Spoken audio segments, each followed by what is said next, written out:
Welcome to the Daily Vibecasting. Today, the U.S. defense arsenal is facing a shocking 8-day expiration date. SpaceX is promising an unprecedented 60 terabits of new connectivity, and the fight for the future of knowledge is heating up as Grokopedia takes on the static encyclopedia model. It's a race between analog survival and digital acceleration. You've shared your source stack, and our mission is to cut through all that noise, distill the top trending posts on X, and just jump right into the deep end. So we're starting with the highest stakes story of the day, where defense readiness meets the cold, hard realities of, well, industrial capacity.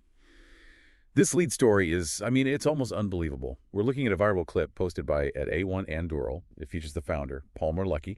Right? And he claims, citing U.S. war games, that in a conflict with China over Taiwan, the American military will run out of precision munitions in just 8 days. 8 days. It's a number that's really designed to shock you, isn't it? Absolutely. What's fascinating here, I think, is the sheer audacity of making that claim so publicly. Luckey isn't just issuing some kind of national security warning. No, it's more than that. He's basically positioning his company, Anduril, as the emergency fix. He promises they will be, and I'm quoting here, making most of the stuff that's being used on day 9, day 10, day 100. That is the definition of turning a crisis into a capital opportunity. It's an aggressive sales pitch wrapped in a defense vulnerability analysis. And you have to ask, right, is this mainly about generating shareholder value? Or is it a genuine security alarm? The answer is probably, both. And that's what makes it so complicated. It is. But if we connect this to the bigger picture, nonpartisan sources, think tanks like Heritage, CSIS, they've been saying this for years. Their assessments suggest key munitions stocks would last, 3 to 8 days? So the number isn't actually new. The number isn't new. It just underscores this critical, decades-long neglect in our defense industrial base. The real question is whether aggressive salesmanship is the only thing that can force innovation in a sector that's just gotten too comfortable. That really puts the whole concept of readiness into a frightening perspective. Okay, let's shift, though, from that high-level strategy to the gritty reality of niche defense engineering. Okay. Where these really low-tech solutions are still saving incredibly high-tech assets. My Lord Bebo shared a viral video of U.S. Navy submariners doing some, incredibly manual work. The ICX patrols. Yeah, I saw this. You're talking about the guys with the really, really long pole. Exactly. Chipping thick Arctic ice off the sail of a nuclear sub after it surfaces. It looks like something from the 19th century. Not something you'd expect to see on a multi-billion-dollar vessel. It seems so necessary, but why do they have to do it by hand? If the sub can break through 6 feet of ice on its own. Right, but that braking power is for the hull and the main sail structure. The manual chipping, that's all about protecting the sensitive electronic gear. The antennas and things like that. Exactly. Antennas, periscopes, all the stuff, crucial for communication. And even more importantly, they need to ensure the hydrodynamic stability of the sub to resubmerge safely. I see. Those sails are engineered to handle incredible pressure. U.S. naval reports say they manage pressures over 2,000 psi. 2,000 psi? What does that even feel like for anyone listening? It's like having a small pickup truck balanced on every single square inch of the sail. It just highlights the immense physical forces at play and, that the human element is still indispensable. And speaking of ingenious, overlooked engineering, at Engineering 67 gave us this amazing explainer on the rolleron. Oh, this is just passive brilliance. It's that tiny little wheel on the fins of air-to-air missiles. You see them on the AM-9 Sidewinder. Right. As the missile is flying, air pressure spins that little wheel at up to 10,000 RPM. 10,000? That's an astonishing speed for something so small. So why does it matter? What does it do? It creates gyroscopic stability. It basically stops the missile from spinning erratically. It's this elegant 1950s design that enhances accuracy without needing complex, heavy, or, costly electronics. So it's pure physics. Pure mechanical physics. It proves that sometimes the most reliable solution is the simplest one. Okay, so that passive brilliance keeps missiles on target. Now let's talk about the AI tools reshaping how we get knowledge itself. We're moving from military to infotech. Right. Brian Rummel had this incredible vision for Grokopedia. He paints a picture where learning is dynamic. You can ask to see the evolution of ships from 8000 BC and get an interactive movie. A movie that you can stop and interrogate and change the perspective on at any point. Exactly. And the immediate viral response from @TommyPJR, just Wikipedia so dead, it really captures that enthusiasm, doesn't it? Grokopedia, which is xAI's real-time encyclopedia, it promises to deliver knowledge tailored dynamically to whatever you ask it. It's a profound change. But the critic in you has to be questioning this. Yeah. You mentioned the risk of centralized control before we started. What are we trading away here? We're trading decentralization for convenience. I mean, look, Wikipedia has its flaws, edit wars, all of it, but it's a decentralized, consensus-driven model. Wikipedia isn't. Well, early reports noted some initial pages seemed to be just cloning Wikipedia content, which raised some red flags.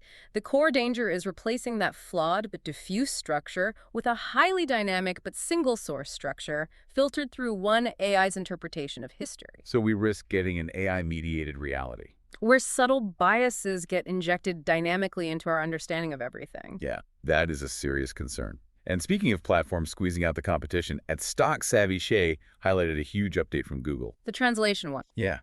They expanded live speech translation to any Android headphones, not just their Pixel Buds. That's over 70 languages using Gemini AI. This is a perfect example of a platform utility just crushing a specialized niche.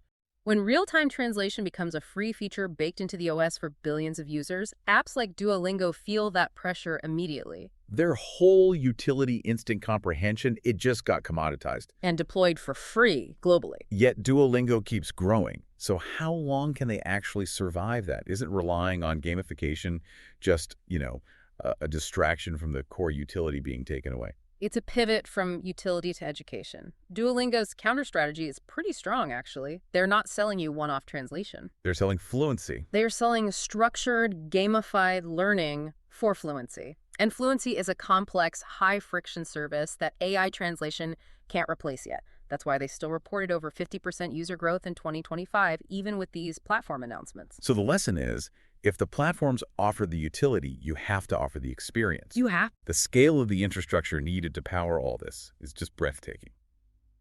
Sawyer Merritt delivered the update on Starlink. They're on track to surpass 10,000 satellites by February 2026. And it's not just the count. It's the capability of the new V3 satellites, which are set for deployment via Starship in late 2026. Right, the V3s. Those promise gigabit connectivity and are set to add an estimated 60 terabits per second of downlink capacity, network-wide. 60 terabits. That's a 20-fold leap over the V2 models. What does that kind of scale even mean? It means they're building the true backbone for global AI processing and real-time data. 60 terabits is roughly the capacity needed to handle the peak internet traffic of a medium-sized, highly connected nation. Wow. This is why we're seeing reports of SpaceX planning an $800 billion IPO in 2026. This is the race for the digital nervous system of the planet. Okay, let's look at the architects of our digital experience then.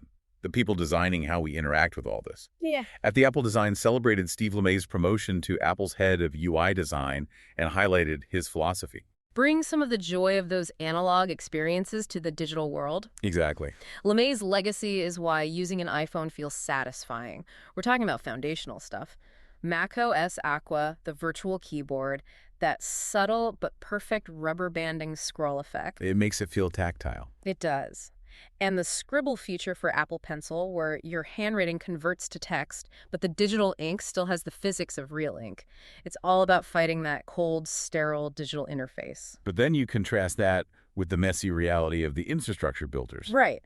At Wi-Fi posted a GI demo, and the responses like that "who cares bro" comment just highlight the fragmentation.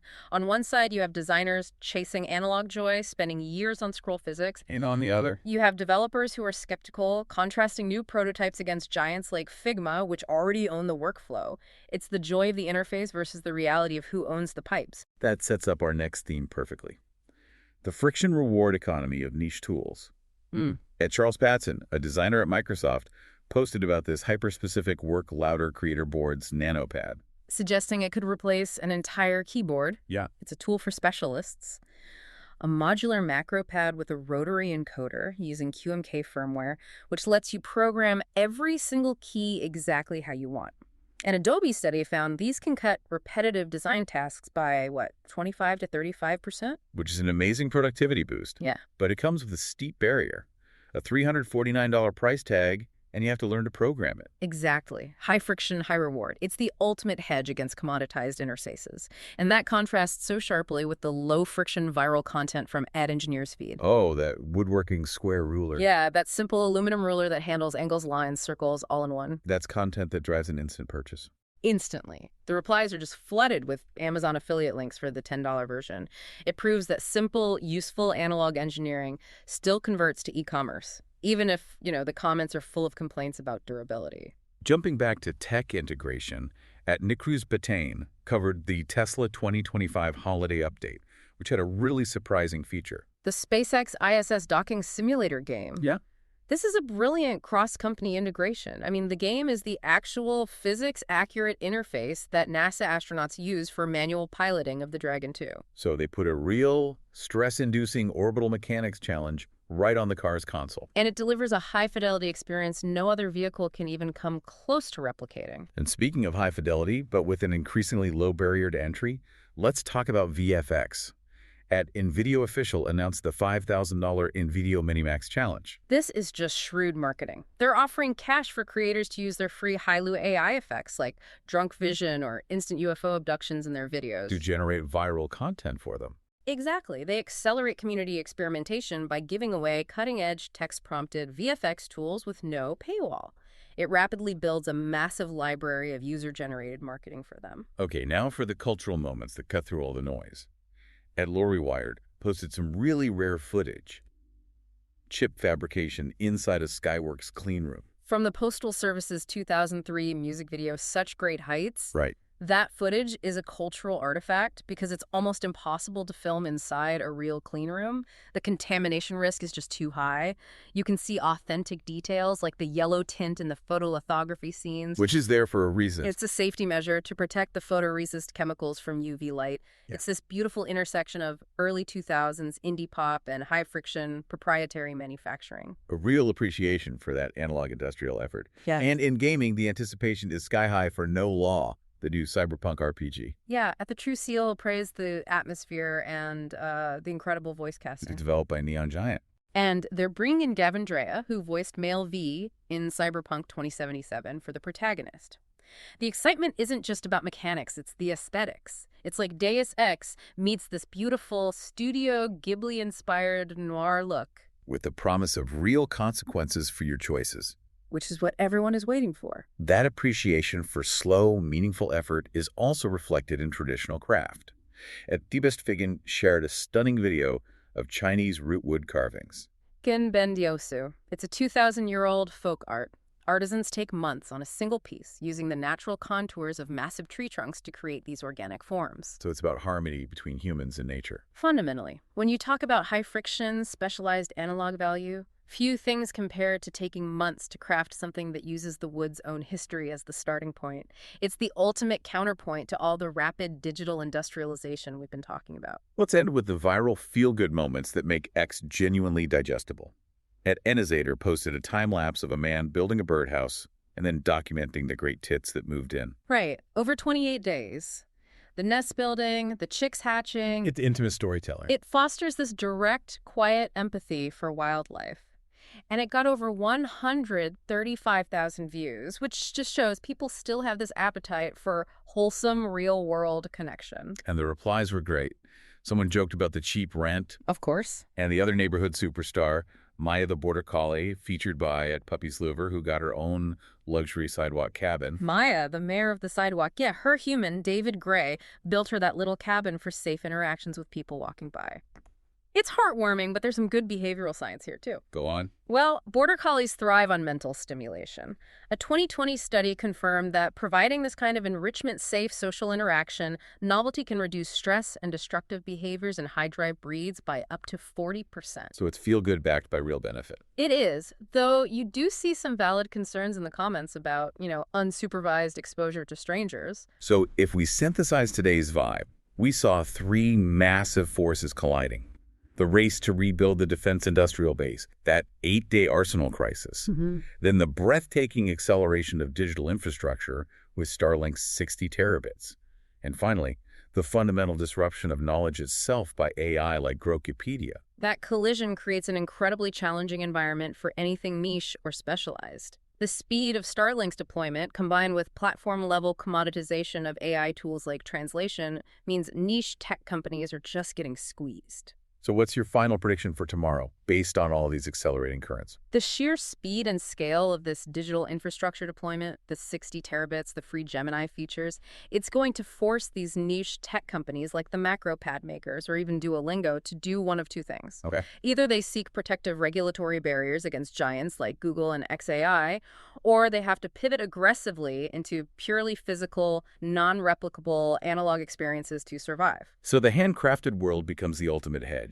The unique, high-friction world, whether it's complex keyboard programming or 2,000-year-old wood carving, is rapidly becoming the ultimate recession-proof hedge against the infinite zero-cost scalability of AI. A race to the analog finish line. That's a sharp pivot to track. Indeed. Thank you for joining us for the deep dive.